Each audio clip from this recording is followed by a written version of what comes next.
creative ways to gain in-market relevant experience. Thank you to our panelists for being here. I'll give you a moment to introduce yourself, but first, let me sort of explain how we'll handle the panel this morning. I'm Veronica Lozano-Tobe. If you haven't already met me, I'm an associate director in the Walker College of Business's Business Career Services. So students, what that means for you is you can come to us for help with your resume, practice interviews, ideas for how to find great internship and job opportunities, because I also get to work with wonderful employers like our panelists today who want to hire you. So if you come see me and I get to know you and I know what you're looking for, it's possible I might be able to match you with exactly the right fit. So please come use our services if you haven't already. And this is being recorded. All of our panels from Walker Spring Connect, as well as those from our fall event, are on our YouTube channel. So our wonderful co-pilot, Kendra Stafford, who's going to be helping us today, has put that in the chat for you. So be sure that if you haven't used that resource, you do. And I'll be your moderator today. I'll ask our panelists a few questions after they introduce themselves. Then I will open up the session to you students so you can ask questions. Students, I encourage you, if you can, to leave your cameras on. This is your chance to make a good impression. Since we can't connect in person with these employers, they can see your face and get to know you even in a small way if you ask a question. If you want to put your question in the chat because you don't feel comfortable talking, that's fine, but I encourage you to raise your hand and go ahead and ask that question when that time comes.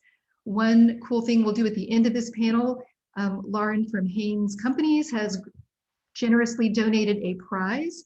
So Kendra's going to help us do a raffle at the end for participants. And you have to stay on this session to be able to win at the end, but we will get your details if you are the winner, and she will be sending you a wonderful prize. So without further ado, let me get us started. You see that we've got Kelsey Russell from Keyence, Forthe Carson from Keyence, Christian Bruno from Consolidated Electric Distributors, but specifically CED Green Tech, which he can tell you a little bit more about, and then Lauren McMahan from Haynes Companies. So if you all don't mind introducing yourself, Kelsey, why don't we start with you and Forthe, and then we'll go to Christian and Lauren, and I'll stop sharing my screen. Thank you so much. Yeah, well, thank you guys for having us today. My name's Kelsey. Obviously, I am from Keyence Corporation. Typically, I'm sitting in our Chicago headquarters office. We're on a bit of a hybrid model right now, so I'm working from home today. But a little bit about me, I went to Auburn University in Alabama for my undergrad. I actually just graduated last May of 2020, so I was in your guys' shoes, or maybe relatively close to just about a year ago. I started with Keyence in June, shortly after graduation. So in the middle of the pandemic, it was quite interesting to start my career during that time, but I have loved being at Keyence and getting to recruit for our technical sales position and helping all the students and candidates get through our process and move forward and hopefully land this job. So thanks for having me again today, and I will pass it over to Forthe. Yeah, thanks, Kelsey. Hey, everyone. My name is Forthe Carson. I'm a 2011 graduate from Appalachian State. I was pretty involved with the Walker College of Business while I was there. Very much enjoyed my time. I played a club sport, ice hockey, while I was spending my time in Boone. And a couple years after I graduated from Appalachian, I found Keyence. Keyence took me to Minnesota for about 4 years. Was able to move from there to our Seattle, Washington office there for 3 years. And then now I kind of sit here with Kelsey in our corporate office in Chicago. So yeah, Keyence has been a great company since Appalachian, and it's been great to get some traveling in as well.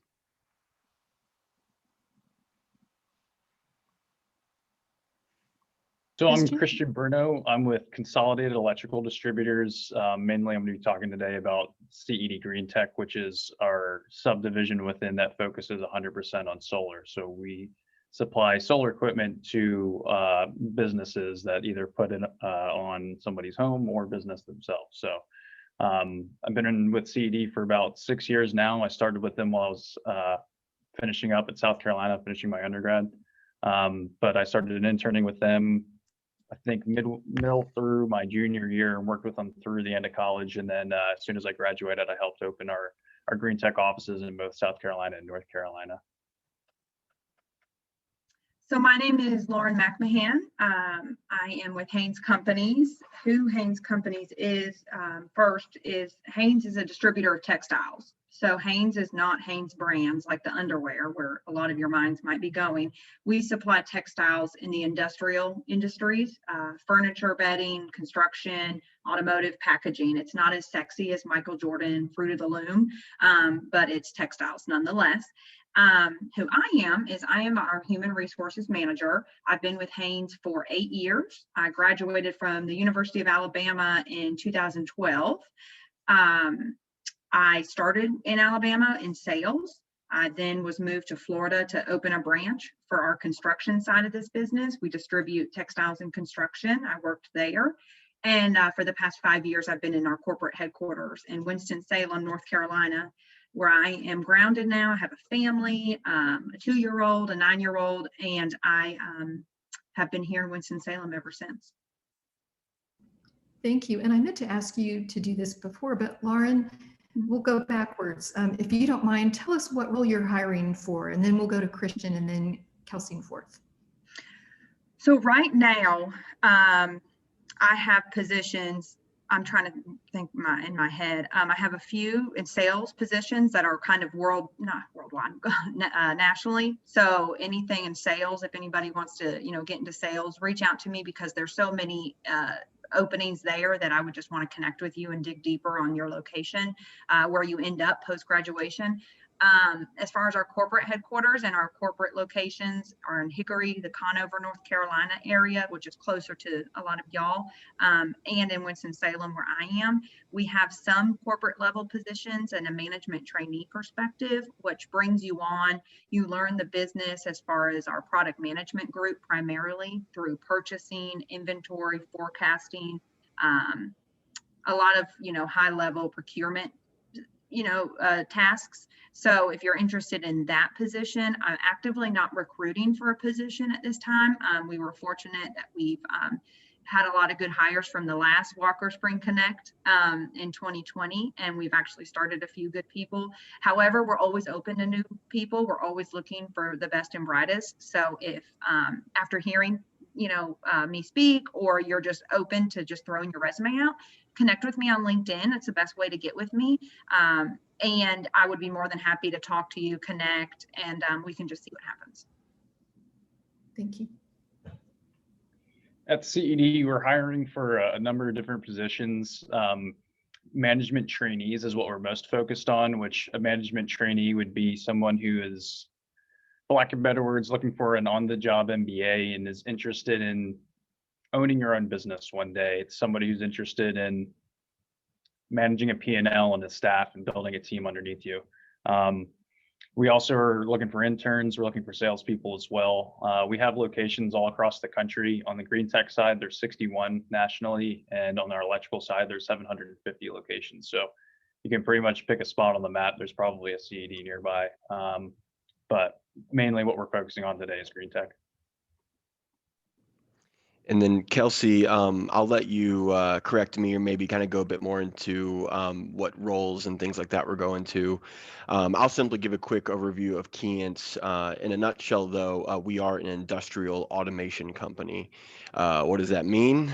We make sensors, safety equipment, we make microscopes, we make measurement equipment, all types of cool sensors and lasers and automation type hardware that we then sell to and physically go into like a Boeing manufacturing plant or a Nintendo distribution center, whoever that manufacturing plant might be, and we sell them that equipment. Again, sometimes it is safety equipment, sometimes it's detecting how many bottles on a manufacturing line have gone by, but we're normally working with, talking to, and selling the products that we design to engineers, maintenance teams, presidents of companies. We cover all industries, and we're all about automating manufacturing. Yeah, and so that's a good overview of what we do here at Keyence. So the position that we're hiring for is our technical sales representative role. And this is an outside sales position. You're selling business to business, like Forthe was saying, to those really big companies or to a small local business in that territory that you have. We have about 40 sales offices across the US. Pretty much every major city that you can think of, we have an office in. I know in the Southeast, we have a Raleigh, Charlotte, and Greenville office. And so you get to choose wherever you would like to be located. We will preference your locations for wherever you want to be. We're not going to ask you to relocate to California. If you're from the Southeast and have been there your whole life, you get to choose that location. But like I said, outside sales position, selling business to business, you're hired into one specific product line. So you represent that for Keyence, and you'll sell that within your territory around that home office location. Thank you all. And if you feel comfortable putting any contact information in the chat for students, if they want to reach out to you, please do that. And then students will know how to get in touch. And of course, students, you can meet with these wonderful recruiters during Walker Spring Connects Career Connections on Friday. So be sure that you don't miss that opportunity. All right, so let's get started. I'll ask the first question. One of my roles is to help students with paperwork for internships for credit. And because of that, I know that last summer, when we typically have about 200 students do internships for credit, we had about 50, and even some of those internships fell through. COVID is this unique 100-year event that we're all adapting to and living through as best we can. So what do you advise students to do when the typical internship experience is not as available? What are some strategies, other things they can do to get relevant experience in spite of the environment that we're in? And I think I'll ask Kelsey to start, and then if the rest of you will just jump in and add whatever you want to contribute, that would be great. Definitely. One, I guess, piece of advice I would give, if you aren't able to secure an internship for the summer, for whatever reason it might be, still have a part-time job. It doesn't even have to be anything relevant to your experience. Any work is still good work, and it still proves that you are willing to work and you are a hard worker. So you can always still tailor every experience that you have to the position that you're looking for in one way or another. So I would say still try to find some sort of part-time work that looks better than just having a blank somewhere on your resume. I'll add to that too with the Keyence side real quick. I agree with Kelsey. Things might be slow and find that internship, finding some of the first roles, given everything going on that Veronica had mentioned. But I'd say, keep at it and definitely stay well-rounded, like Kelsey mentioned. At Keyence, we have a lot of engineers, someone who has an electrical degree or mechanical engineering degree, someone who would be a great fit to talk about this engineering, manufacturing, automation world. But we need people that are well-rounded as well, that have people skills, social skills, sales, communication skills, as well as that technical analytical understanding, which of course can be taught. So definitely don't give up, definitely continue to stay well-rounded even if things are slow. Yeah, what I would add to that, and I think this was really big last year, right? When everybody was figuring this out. I feel like we have a year and a half or almost a year and a half under our belt of like, what is COVID? What is life reimagined? What is work life? What is entering the workforce like? For me, the advice I gave students last year is don't be afraid to create your own. If you're at a part-time job, well, first, if you don't have a part-time job, to Kelsey's point, get one. Try to get some type of experience so you're not sitting in the basement at your parents' house, right? Use your time wisely. And if you're at a part-time job, sell the skills you've learned at App. If you're really good at numbers, maybe offer that small business your help. Say, hey, I would really love to get involved in learning what a P&L sheet is, what operating income means, what the difference between gross sales and net sales is. And I would like the experience. Is there any chance I could help you with the books? Can I help with payroll? Can I help understand these costs better? You can always raise your hand and ask the question, right? Initiative is nothing that ever goes out of style. And then beyond that, if there's a soft skill, maybe like Forthe was saying, if you want to become more analytical, well, put yourself out there. Maybe take an extra accounting course at a community college. Think outside the box. If you're introverted, maybe join Toastmasters, a social club where you can try to get comfortable public speaking, because no matter what job you enter, you're going to have to speak with other people, whether it's customers or coworkers. And so I would really dig deep. If those opportunities aren't there, dig deep and look, in your own backyard, existing, what am I doing that I could expand on? And then, second, where could I improve? I want to use this time wisely. So when I do enter the workforce from, my sophomore, juniors, I want to be prepared and be able to share my story and say, hey, this is what I did when I couldn't find an internship. From a human resources perspective, that would go a long way. Yeah, and kind of reiterating that same thought there. If you can't get a job, or maybe you have a job and it's not the particular field you want to be working in, or maybe you don't know what you want to do in the future. Let's start there. Let's start with somebody who doesn't know what they want to do in the future. The first thing you want to do is just get any bit of experience that you can and be an open book as much as possible with wherever you're working, and try to get involved in as many things as possible. And by that, I mean, you're working at Pizza Hut. We'll use that as an example. You're working at Pizza Hut, you're making deliveries. Find a way to get inside and work as a cook. Find your way to help the management staff out with scheduling. Find a way to help balance inventory or something. Find a way to just get involved in every little aspect that you can. And that'll go a very long way, especially with us at CED. I mean, when we're looking for management trainees, when I say on the job MBA, we mean legitimately you're going to be doing everything in our business, from warehousing material, kitting jobs, checking things going out the door, delivering it to a customer, to making a sale, pitching somebody new products, taking off a new project, invoicing it, paying bills, collecting money from our customers, making decisions on new employees that we want to hire. Those are the kind of things we get our guys involved in. And I think I cover just about everything you could in business in general. So that's why we look for somebody who's just hungry enough to go out there and do as much as possible. And for those who maybe know what they want to do straight out of school, maybe you're in school and you know exactly what you want to do, that's fantastic. You're ahead of I'd say the average person.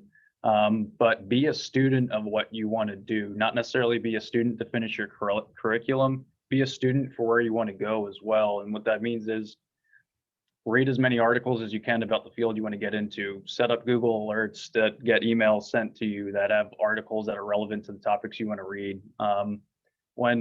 Just as an example, when I was coming out of school at South Carolina, when I knew we were going to open up solar, we didn't have a solar distribution center anywhere near South Carolina. The closest one was Tampa Bay in Pensacola, New Jersey, which is just outside of Philadelphia. So in terms of understanding the industry, we had to figure it out. You just had to learn it ourselves. So that's what I did. Is anytime an article popped up through Google News, I read it. Anytime I could get my hands on a piece of curriculum or find a training or something that I could do, I went and did it. One, because I was fascinated by the industry in itself, and two, I saw potential in what business could be like for me in the future in general. So it kind of hedged my bets as somebody who was fairly young, still in school at the time, and saw a career path in front of me. So if you're lucky enough to have that situation fall into your lap, or if you just know where you want to go in life, lean into it pretty hard, and you'll find early success quickly. This is all really great advice, and I appreciate that. From a career coach's perspective, when I work with students and they panic because they couldn't find an internship, or they haven't had one, or they don't feel like they have the right kind of experience, I really appreciate what Kelsey said about just any kind of work has value, right? There are always transferable skills, but just adding on to what everybody else said, this idea of kind of a growth mindset, this lifelong learning, that figure out what it is you're interested in or what you need to learn and just pursue that. That's something that has value, even if it's not an internship. So I think it's all wonderful advice that you just gave students. And to kind of follow up on all of that, what are some networking tips that you have for students who are looking for opportunities that aren't sort of classic internships? You sort of, hinted at them, but any networking tips and perhaps ideas for them finding projects or something that's a little bit outside the box? And Lauren, do you mind starting to answer this question, and then everybody else jump in, please? Yeah, I was sitting here thinking, so I was like, I hope she doesn't ask me first.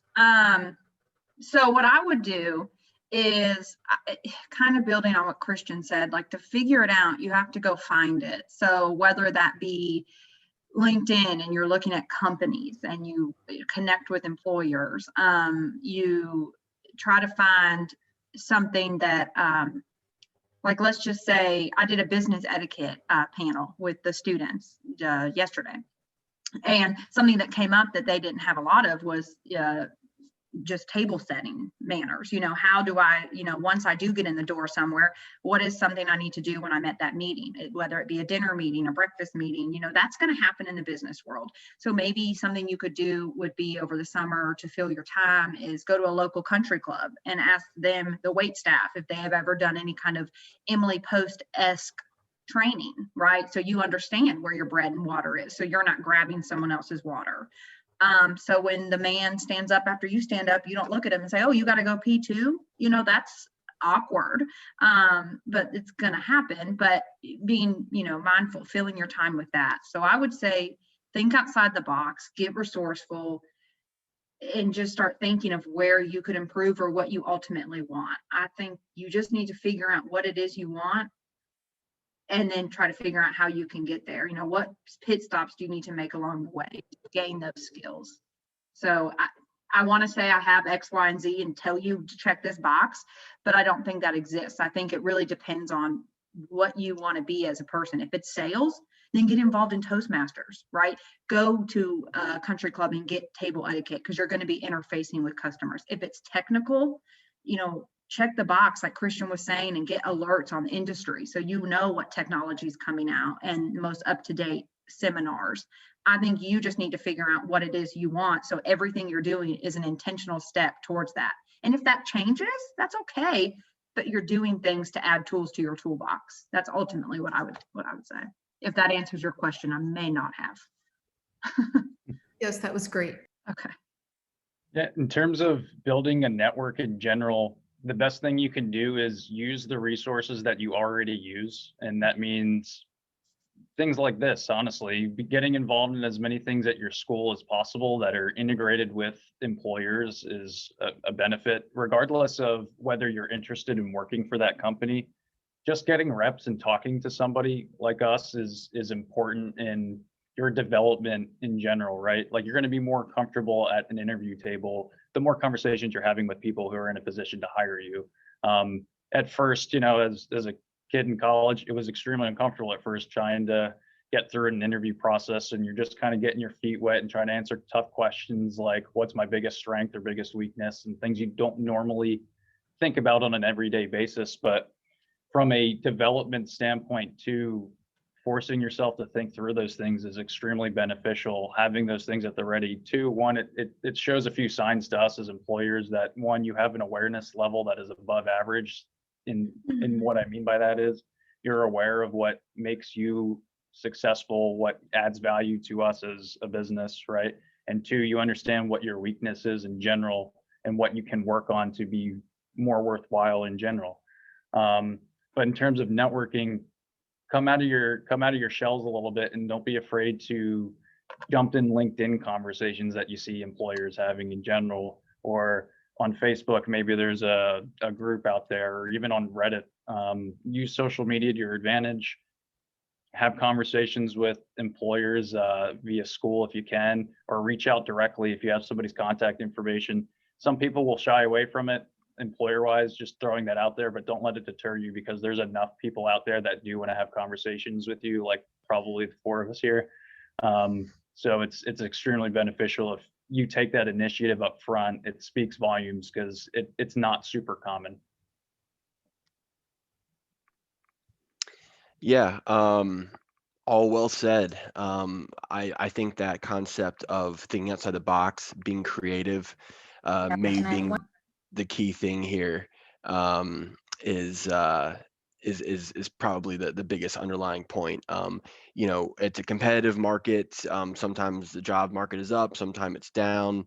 Sometimes you're kind of have a niche expertise. Maybe you have an electrical engineering degree or advantage that a classmate or coworker doesn't have. But I think working hard will always beat talent that doesn't. So I think if you guys kind of continue to stay positive, get creative, that just goes so far. Kind of a not give up mentality. Sometimes it'll come quick, sometimes it'll take a good bit of time. One other thing I would stress too, and I mean, I hope I'm not taking Veronica's thunder here at all, but lean on maybe the alumni association at Appalachian or wherever you end up for grad school. Maybe I have family that ended up with a sociology degree from their university in Indiana, and then they end up as a buyer or purchaser at Target corporate in Minneapolis, Minnesota, or now at a buyer at Amazon corporate in Seattle. So even with your degree, your interest, it can definitely evolve into different things. But knowing someone at the university, someone in the alumni system, asking them, you reaching out, you taking that initiative, can turn into some pretty wild things. So definitely don't forget about the alumni system that's built there for you guys. One thing I'll add as well, I think a few other people talked to it, is LinkedIn is all things virtual, and you maybe are not able to submit an application, meet employers on campus in person. Then if you're connected with an employer, with a recruiter, with anyone on LinkedIn, you'll be able to see the posts that they like, not necessarily that are on your feed, someone that you're connected with.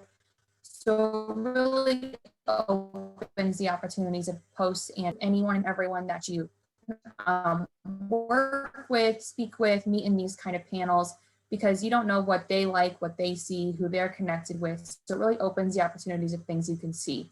And I know my senior year of college, this was something that was really told to us by our career center. And they said, just spend what on any other social media platform, and things that you see, companies that you might not have heard of before. You might learn about them, see an opportunity that might interest you, or see things that maybe don't interest you, but you still could get to connect with people and make those connections. Even on LinkedIn, send a message, say, hey, I was glad to meet you at whatever event, whatever panel, anything you might have done, and say, I just look forward to our connection. They might not always respond to that, but they'll accept the connection and want you to see what they're posting, all things virtual. And one other thing I wanted to say about the first question, summer internships are not always available right now. A lot of companies aren't able to offer those, might not be able to offer those in person. So every company is very understanding. I know us as well, when we're recruiting, we don't expect anyone to that. The summers are not opportunities that might be available.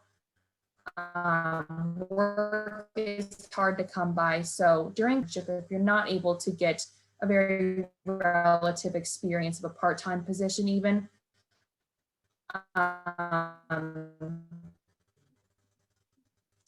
like Christian said, even if you have still work. So we understand that not every position, not every opportunity is available. Just do something and make that relative to your experience and what you're looking for, or maybe you'll learn what you're not looking for. So either way, work is good and it'll keep you busy. And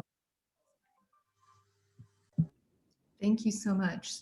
So just to follow up on what Lauren said about dining etiquette, for example, we have great resources in our on our business careers website for dining etiquette and professional dress. So I've just sent that to students, but I suspect that the students who are here right now are the ones who are doing exactly what Christian said, which is they're attending these events, they're engaging. And that is really a very important way that you're going to make those connections and have those opportunities.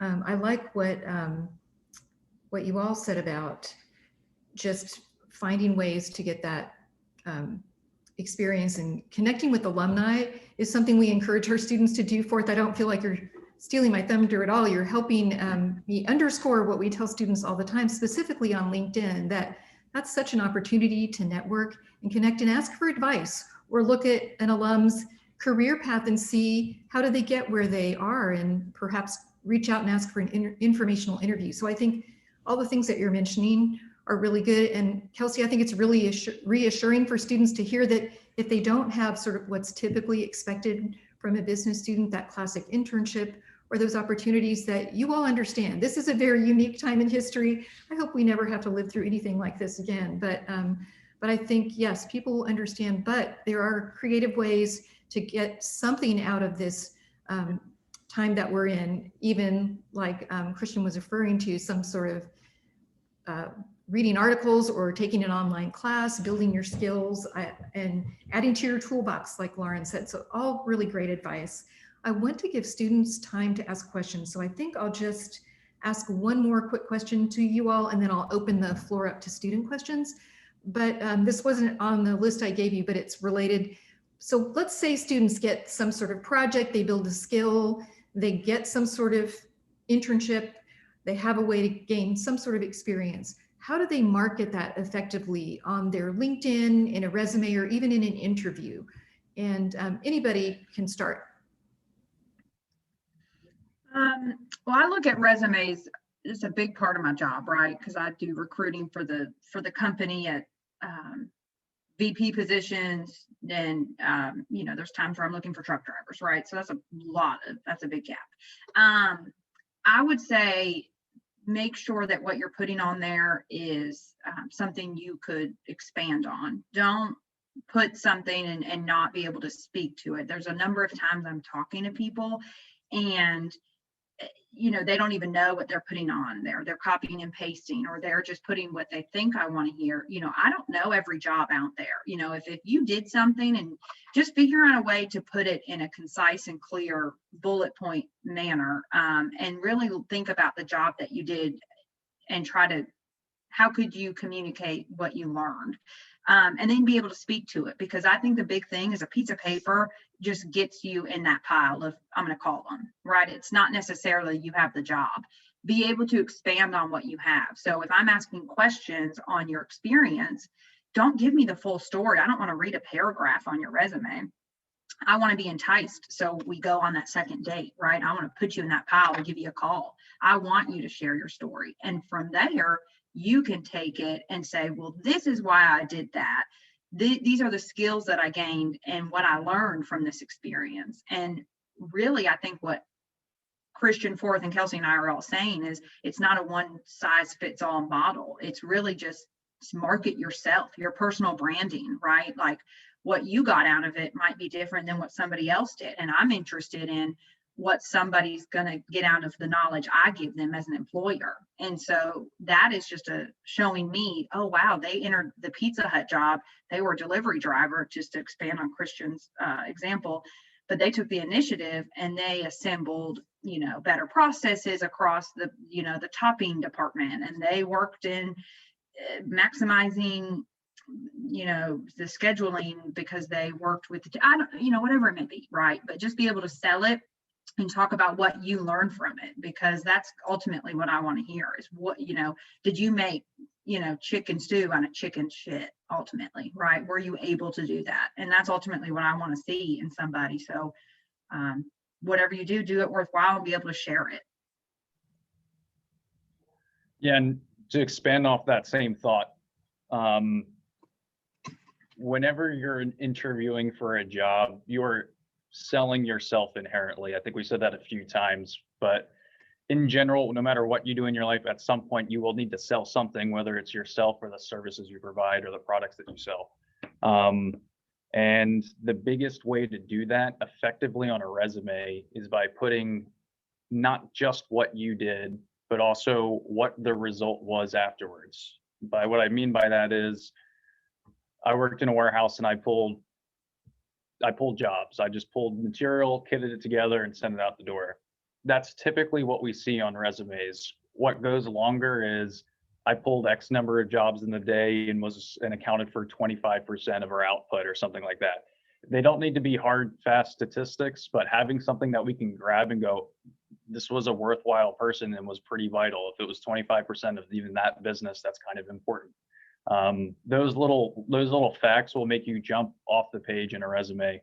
I'm definitely a product of my upbringing at South Carolina, and I was in their business school too. So they're very tough on how our resumes needed to look. They're all very much the exact same. It's one page, the format's identical. So you can pretty much pick my resume out of the pile and pretty much know exactly where I went to school without reading it. But to that point, even the format of your resume, I don't care what it looks like, as long as the information on it is relevant and could pertain to what I'm looking for. So say you have experience that isn't in the field that I'm hiring in, doesn't matter, as long as the tasks that you were performing within them were meaningful to what you were doing at the time and can translate to something that is meaningful to us down the road. We understand most of you guys will be green in general, right? So your jobs will likely be all part-time jobs, and you're not going to have fantastic experience that we would find from somebody who's been in the field for 5 to 10 years. That's obvious, right? But find ways that your limited experience is still relevant above that, because it's not all that difficult to leapfrog somebody who has 5 years of experience if you're putting in the effort to be that worthwhile person. It's really all about how much you as an individual are putting into what's on your resume and how well you can sell yourself. So those personal skills of being able to communicate clearly and effectively, directly during an interview, because you only get a limited amount of time, you have to sell yourself quickly. So it's important to hone those skills and work on them, and honestly practice. Find somebody to talk to and practice with. You know, the resume is just what gets you in the door to talk to somebody, you know what I mean? So your verbiage on there needs to be direct, concise, and to the point. And at the same point, when you get in the interview, you only have a limited amount of time. So same deal there. So hone those skills. The resume is a good place to practice it. Inevitably, we're gonna have to read them anyway. So that's my biggest piece of advice. Put something that's a worthwhile statistic, if you can, on there as well. Yeah, I'll keep my answer short. Pretty much Christian is kind of exactly the answer that I would have given there. The LinkedIn is important. The resume is critical. All the assets, the things we've been talking about since we're in high school, applications, interviews, resume, all very important. But like Christian mentioned, that will get you in the door, or that will get you the first job. But really, whether it is Auburn or Appalachian State or University of Greensboro, UNCG, you know, it's all about what you do once you get in there. So like Christian said, make sure LinkedIn, resumes, etiquette with interviewing and how you carry yourself is to a T the best you can, but don't stop there. My advice would be to continue to sell yourself. You know, make it easy for people to understand. Oh, when I think of Evan or Alexis, you know, this is what comes to mind. They're enthusiastic, or they have high intelligence or analytical skills, or, you know, maybe they don't have a strong background in this, but they are the hardest worker in the room, or they're the most excited person in the office to come here every day. Selling yourself beyond what your company makes or the service company provides, selling yourself as a lone individual could be maybe one of the biggest things you carry throughout your entire professional career.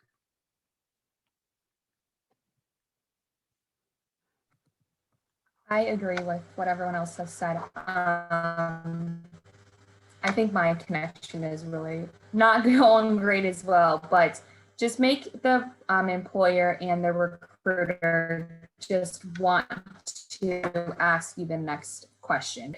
Think bullet points and numbers and statistics and on your resume, and just have the next steps.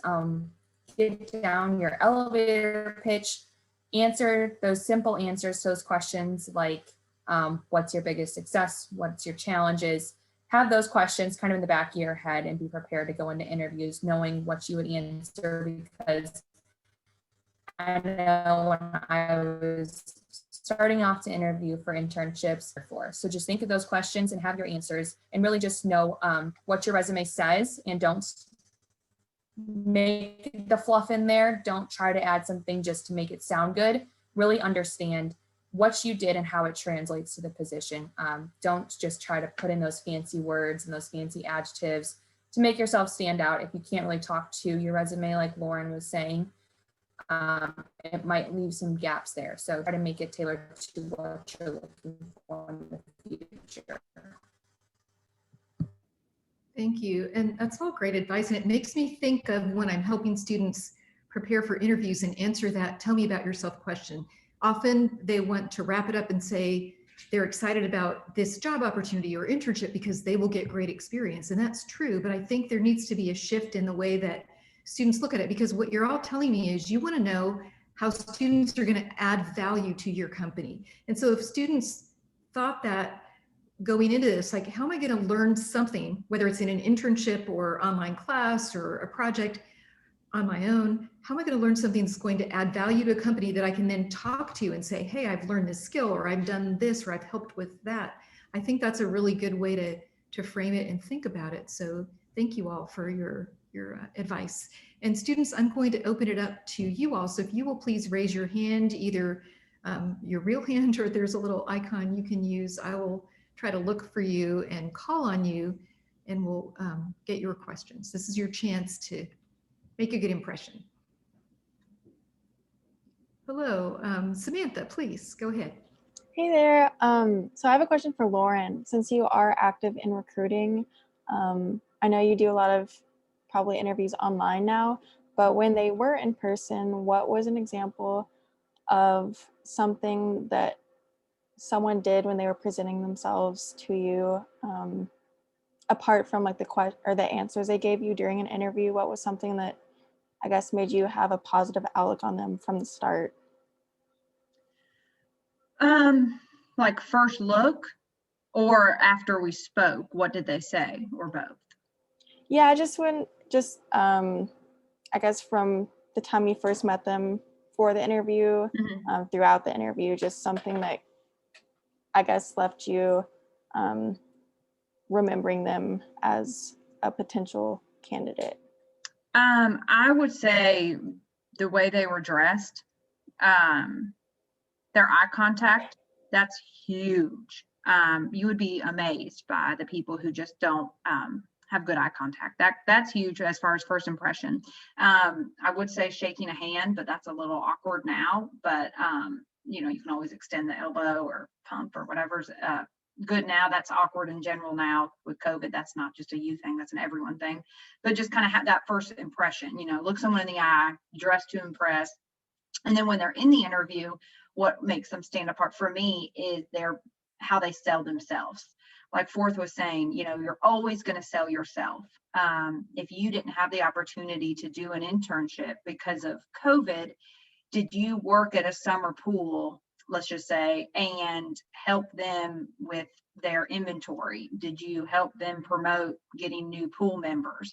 What did Samantha do at a task that set her apart and where she took initiative? And being able to speak on that. That's something where I'm like, wow, like she wasn't handed a manual, right? She went in there and said, I want to do this. I want to make it better. And that's up to you. That's your journey. Whatever it is that you do, just do it well and do it the best. And be able to speak on that. Those are the things I remember,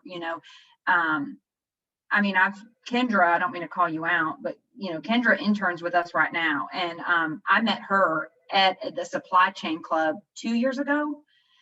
And her personal story, her drive, her enthusiasm, it stuck in my head. And I remember I told one of our vice presidents on the construction side, who's still with us, I said, I don't know where she's going to go, but boy, do I like her. Like, she's great. And she's going to do great things wherever she is because of her tenacity, the way that she sold herself. And I was fortunate to be able to have her help us as an intern right now. And those are the things I remember. If that answered your question. Yeah, it did. Thank you. You're welcome. All right, another question, students? This is your chance. I'll ask one if you don't mind, Veronica. Mm-hmm. So right now, since we are all in this digital setting, and I know everyone, is suggesting LinkedIn, and I think that's a tool that a lot of us are using and we're trying to, but I was in another panel on Monday and it was about developing your personal brand, and making your authentic self come through. If a student or a potential candidate were to make a web page more about the things they're personally interested in and how that ties into their professional career, or, the things that they've learned in their personal life, something like that, or the elevator pitch, is that worthwhile for an employer? Or do you think that's too much if someone's not not being authentic. Maybe they're just trying to check the boxes. What more could a student do to display who they are and show the mix between that personal and professional life to give an employer a better understanding of who they are and what's important to them? I can try and start with this one. And maybe Kelsey, she's more hands-on, with the talent or the hiring side maybe, and maybe has seen this firsthand. Me being more of the business development in our corporate office here, I can tell you that I do come across potential customers who I want to speak with who do have these exact type of websites. They have some sort of digital portfolio. Going back to LinkedIn, they might even have links to these sites or pictures of artwork or 3D CAD models that they've worked in or designed in some way. But yeah, I think in some industries or some job professions, those might be more expected and needed, these extracurricular type sites and whatnot. But even if it isn't, if it's working in landscaping, if it's working in manufacturing, automation, if it's working for any type of company, I think the more that you can bring to the table with these assets, these things that essentially say, hey, I'm maybe good at what I do. I have high interest in these things. I'm basically just excited and passionate about what we're talking about right now. People pick up on that. People sense that. People like that. They want to be around that. So, yeah, I would say if there's things that you can include on your LinkedIn or resume, these traditional formats we're all used to, yeah, definitely have those in your back pocket or save somewhere that you could send or pull up in a meeting and share. It just speaks to, again, selling yourself. This is how I'm better. This is how I'm different. You want me, not that guy or gal over there, right? So. Great answer. Thank you. Mm-hmm. Yeah, going off what Forthe said, we are in the virtual digital world right now. So making yourself stand out and being that student and that candidate that they want to talk to and they want to start the conversation with, we're in territory right now. We don't have a perfect answer of how to stand out in a virtual platform. Usually we have the in-person career fairs, and you can have your personality first, and you can really meet them in person, eye contact like Lauren was talking about. So we don't know how exactly to make ourselves stand out over these virtual platforms right now. You're just maybe one box next to another student right now in these panels. I mean, it's hard to make yourself stand out in different ways. Other ways to just make yourself more a student that wants the company to start the conversation with. Really just kind of like fluffing up your LinkedIn, like Forthe was saying, have the artwork or make that about tab, something that you're interested in. Just doing it that way, make yourself stand out in any way that you think could present yourself better. Thank you. I would just to add on that, like Forthe was saying, if it applies, definitely have it, right? Like if you're an art major and you're going here, you're going to have a portfolio, right?